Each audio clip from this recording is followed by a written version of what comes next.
আসসালামু আলাইকুম। ভিডিওতে আপনারা খেয়াল করে থাকবেন, কাবা চত্বর থেকে তাওয়াফ শেষে একটি ছোট্ট বাচ্চার দৃশ্য এসেছে। আমি যখন হঠাৎ তাকে দেখলাম, সত্যি বলছি, এক মুহূর্তের জন্য থমকে দাঁড়িয়েছিলাম। কারণ বাচ্চাটির একটি চোখে এমন একটি দাগ রয়েছে যা আমার কাছে বেশ অদ্ভুত মনে হয়েছে।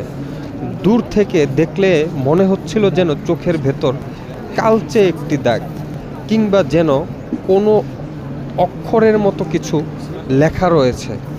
বিষয়টি বোঝার জন্যই আমি বারবার তার কাছে যাওয়ার চেষ্টা করছি এবং আপনাদেরকে দেখানোর চেষ্টা করছি।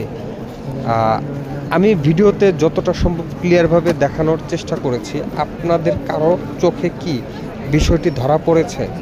ধরা পড়ে থাকলে কমেন্টে জানাবেন। ধন্যবাদ, সবাই ভালো থাকবেন। আসসালামু আলাইকুম। তাওয়াফের সঙ্গে থাকবেন।